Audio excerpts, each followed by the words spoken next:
Coach, yes, congrats on the first round series win. Wanted to ask just obviously about Booker. You talked before about him. Hey, take the first shot available. It looked like he was dialed into that and more. We'll just speak of the first half he had. Yeah, I mean it was one of those deals where he was feeling it, but our guys understood that he was feeling it, and so we got a number of stops in the first quarter. I mean, they only scored 14 points, so we were getting out and running. And we had a conversation after game 2, I think, or game 3. It was game 3, I think, about their defense is so good and they shift to the ball so well. He's not going to get another look after the first one presents itself. And so that was the mentality that we wanted him to have. And, you know, he's a gifted scorer, but it was, you know, the shot making and then the stops on top of that, you know, probably deflated them a little bit in the first half, but, you know, it was an impressive first half. I'm not quite sure how many points he had in the first half, maybe 33 or something like that. But it was a special night for him. And to do that in a closeout game is really cool. And so I was happy for him, happy for our team, and certainly, you know, happy to be moving on. Next is Nick King with Channel 3, Channel 5, and then Kellen Olson. Monty, for Devin to play a season high in minutes, at what point does he tell you, or do you feel like he's good to stay out there? And locked in feels cliche, but just the look on his face the entire night, what did you see there?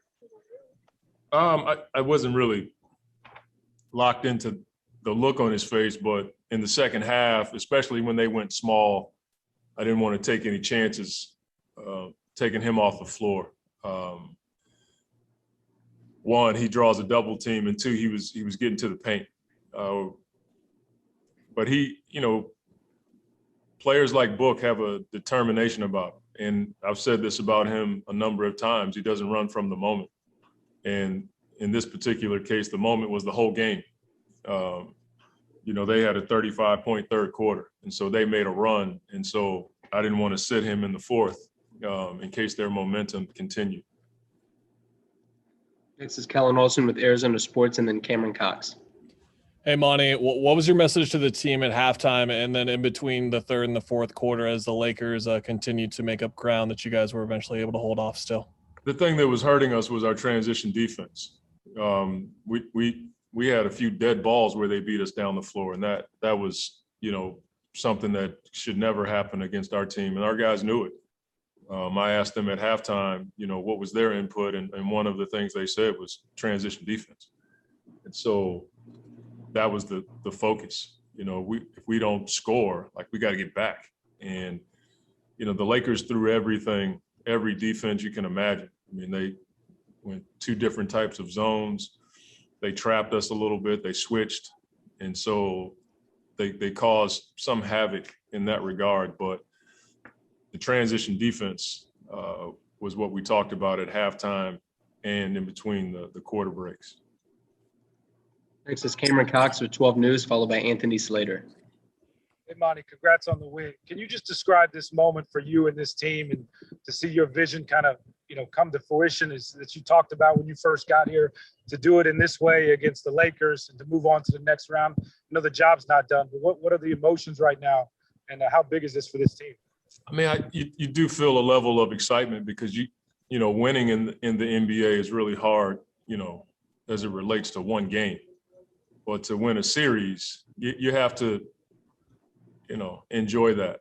And, you know, walking off the floor and Robert and James and Penny are sitting right there. And Robert was the first one that grabbed me to hug me. And that's when it kind of set in that, you know, we've moved the program in a place where we want to be. But at the same time, you know, my mind's already moved towards the next thing that we have to do. And that's, you know, preparing for Denver, right? And so that's just my mindset I'm grateful for what our players do every single day. I'm grateful for these opportunities, but I'm also pushing my mindset forward so we can get ready for the preparations and all the stuff that the coaches have to do in the next few days to get ready for the next round. And I hope our fans are excited and appreciate what's happening, because it is a blessing to be a part of this journey with this team. Next is Anthony Slater with The Athletic, and then Sierra Santos. Yeah, you know, by the time you got here, Devin had already kind of risen to the scorer he is today. But what have you seen behind the scenes over 2 years with him, where he's gotten to what he just showed in this series, which is basically, you know, kind of like top tier superstar status? I mean, I don't know if I can, you know, lay it all out for you, but I'm seeing him and DA and all of our guys grow as players, as people, understanding the responsibility and the work that goes into being really good players. But in regards to Devin, you know, he's one of those guys that wants to move himself in the elite class. And he believes he's one of the best players in the league. He doesn't believe there's a better person at his position, for sure. And I'm certain that he believes he's, you know, one of the top players. And this is where you get to show it in the playoffs. And so this is the moment that he wanted. I'm sure he's looking forward to the next one. And I'm watching him, you know, on the fly, just go from a guy who scored a ton of points. Now he's turning into a guy who can lead teams, a team in the playoffs, and be in a different class. Next is Sierra Santos with Fox 10, and then Catherine Fitzgerald. Congratulations, Monty. For this storied history between the Suns and the Lakers, it's almost like a King Kong type of slaying, right? How do you feel confidence-wise now that, okay, you knocked off the reigning NBA champs? Well, I mean, every game in the playoffs has a life of its own. Every series does. And so we feel good about winning the series. It certainly is cool to beat the defending champs, for sure. But again, you know, you can only hold on to that for so long, and now you have to move towards another worthy opponent. But to your point, yeah, I understand what our city and their feelings in the you know, games in the past and series in the past with the Lakers. I get that. I wasn't a part of it, but I certainly embrace, you know, as a caretaker of the program, I embrace it now. And so it is pretty cool to beat the defending champs and do it here. You know, I'm sure our fans are excited about the fact that we closed out a series in LA. Next is Catherine Fitzgerald with the Arizona Republic, followed by David Aldridge. Hey, Monty, Jay had those 3 threes kind of early on in the game. What did his quick start? How did that help you guys get going as a team? And what did you make of his game overall? That was the thing for me that was, you know, Book was going, but Jay's shots were huge for us. You know, he was getting to the wing, and when it comes out of his hands like that, you just have a feeling that he's feeling it. So when Book was going, I thought Jay was a great compliment, because now you got, you know, guys everywhere that can shoot the ball, and DA on the rim. I thought his shots were huge in the first quarter. And it's good to see him knocking down shots after you know, not making as many early in the series. He's kept his poise, his mental stamina, and he didn't lose confidence. And it's good to see him, you know, knock down shots like that in a closeout game. Next is David Aldridge with The Athletic, and then Brendan Clean. Hey, Monty, you obviously have some great vets like Chris and Jay to kind of stabilize, but what was to you most impressive about your young guys these last 2 games, from a 2-2 tie to being able to close it out? Yeah, I mean, you know, typically you don't see young players play this way in these kinds of environments.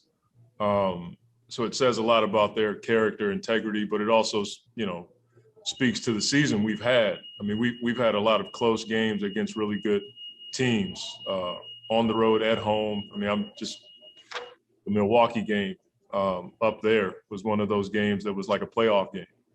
And I think we've had a number of games like that where our young guys got the experience against really good teams. And so the carryover from that, I believe, has helped them. And I'm almost positive Chris and Jay and Etwan and Langston have been pouring into them about experiences and things they've learned over their careers. We got time for 3 more. Next is Brendan Clean with Locked On Suns, and then Greg Moore. Hey, Monty, a little bit of a similar question to David's there, but, I can't hear you.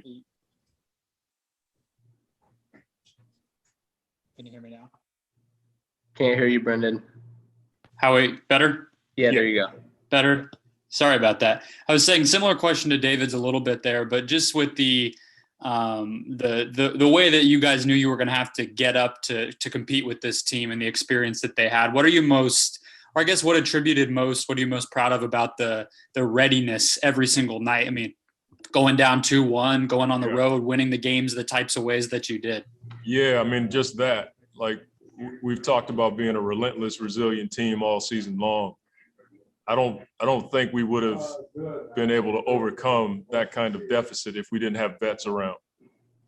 Even when we were down 2-1, our vets from Chris and Jay and Etwan and Langston, those guys were steady. They didn't lose their mental focus at all. And I think that was contagious. And it's, probably my personality to just kind of take it one game at a time. And so that, I think I'm most proud of that part is, it didn't look good after game 3. I think everybody was kind of feeling it in Phoenix, but as a team, we knew we had one more game where we could change the series, and we did on the road. And so I think our guys got a lot of confidence coming out of game 4 that we could win the series. Our 2 questions are going to be Greg Moore with the Arizona Republic and Dwayne Rankin. Coach, congratulations on the win. Greg Moore, Arizona Republic. I noticed early on there seemed to be a strategy, use the pick and roll, get Devin isolated against Anthony Davis, see if you guys could stretch him out a little bit, see how healthy he was. How did Devin respond when you told him that was going to be the strategy early in the game? Well, we didn't say we were going to attack him. We just felt like we had advantages to space the floor against their bigs. We didn't do it just against Anthony. We did it against Gasol. We did it against, Harrell. Drummond didn't play tonight. And anytime you can pull the big away from the basket and attack, 1, you can get to the rim, and 2, it helps you with offensive rebounding. So there wasn't a focus to, go after Anthony. It was just a plan for us to hopefully pull their bigs away from the rim and attack the paint. Final question is going to be Dwayne Rankin with the Arizona Republic. I was going to follow that up with Coach, seeing Anthony out there and him go out. I know that he's on the other team, but you coached him. What was that like for you? I feel bad for him because I played hurt in this league, and I understand what that's like. But to be in this moment and not be your best is hard. I felt the same way for Chris when he had the shoulder stuff, and he's still dealing with it. But I just, I coached Anthony. We still talk and communicate. I'm going to his wedding this summer. When you're that close to a player, even though you're trying to win the game, you do feel for him, because I know that look. I've had that before, where you're out there trying to give it up for your team, but your body's not right. And I'm just thankful he didn't get hurt worse. So it was just one of those deals, man. I applauded his effort, and I told him that after the game. He showed who he is, that kind of character to stay in there and try to help his team when they could have, packed it up. And everything he's done in his career, you know, guys like that, he probably didn't have to play in tonight's game, but he showed who he is. And I wanted to let him know, you know, how much I appreciate him. And you know, our relationship is bigger than basketball. And so when you see him out there struggling like that, you do feel for him.